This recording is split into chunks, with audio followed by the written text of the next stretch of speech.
The death toll rising overnight in Maui as officials warned it would. At least 80 people are now confirmed dead from the wildfires, and officials say that number could go up as crews search more of the rubble. Names are being posted on social media to help people connect with loved ones still missing. We have team coverage. Whit and Gio are on the ground in Kula, Hawaii with the very latest. Good morning, guys. Hey, good morning, Will and Janae. Such a heartbreaker here. I've been here, as you know, since before these fires broke out, and it's been so surreal to watch the transformation on the island as the people now turn to dealing with this tragedy. Fire officials do believe it will take a few more days to completely contain the fires. They are working to extinguish flare-ups on the island, and there was a new evacuation for residents in Kaanapali when a fire broke out on the hillside. Thankfully, that fire is now contained. So we are seeing some progress. That is encouraging news. In the meantime, on other parts of the island, residents were being allowed back into their charred neighborhoods to see the extent of the devastation for the very first time. But this morning, there are growing questions about what happened before the fires and whether there was enough warning for people to get out. This morning, the devastating wildfires across Hawaii, now the deadliest natural disaster in the state's history. The death toll reaching a new grim milestone, at least 80 lives lost, and the numbers still expected to climb.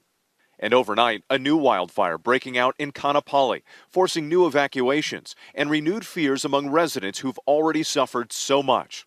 The initial deadly fires breaking out on Tuesday, sweeping through communities like Lahaina, leaving destruction in their wake. 3 days later, a line of cars outside the decimated town, residents finally allowed back in to see what's left of their homes. You just want to see what's left, but nothing. Nothing. All gone.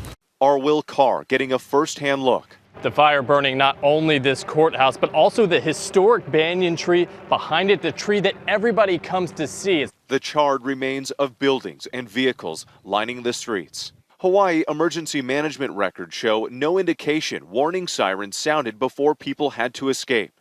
Instead, alerts went to cell phones, TVs, and radio stations, but power and cellular outages limited their reach. It seems sporadic. I'm going to have to say that the government could have done a little bit better. And it seems like nobody was paying attention. Kessa Stoddard and her family lost their home, leaving everything behind in just 10 minutes. Did you receive any kind of warning that the fire was coming into the town? No warning. We are supposed to get, on your cell phone evacuation notices, alerts. We got nothing. Nothing. Not one alert to evacuate. So your only signal to get out was the explosion and the flames? Yes, and the smoke and people leaving town. And it's not only Lahaina. Flames ripping through homes in this Kula neighborhood. So over there, my sink's there. That's my kitchen. That's going to be the treasure hunting. Akane Joseph and her mother Mika fleeing with their family as the fire exploded in size. We had maybe 5 minutes. 5 minutes. Yeah, you had 5 minutes to gather your family and get out. Akane's father spent decades building this multi-generational home with his bare hands.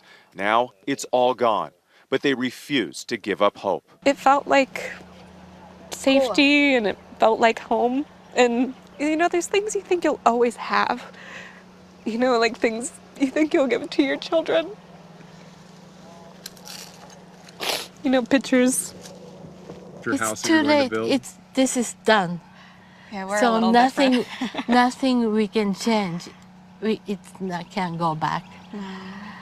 But we had to go home. We've been just so inspired by a lot of the families we've been speaking with here, and the mom, Mika, there, she was digging through the rubble, and I said, be careful, be careful. I was trying to help her, and I was like, what are you doing? She said, I'm digging for treasures because anything I can salvage, I'm going to keep with me and incorporate in our new home as we rebuild. They're already thinking about what's next and how they can support other people in the community. Hi, everyone. George Stephanopoulos here. Thanks for checking out the ABC News YouTube channel. If you'd like to get more videos, show highlights, and watch live event coverage, click on the right over here to subscribe to our channel. And don't forget to download the ABC News app for breaking news alerts. Thanks for watching.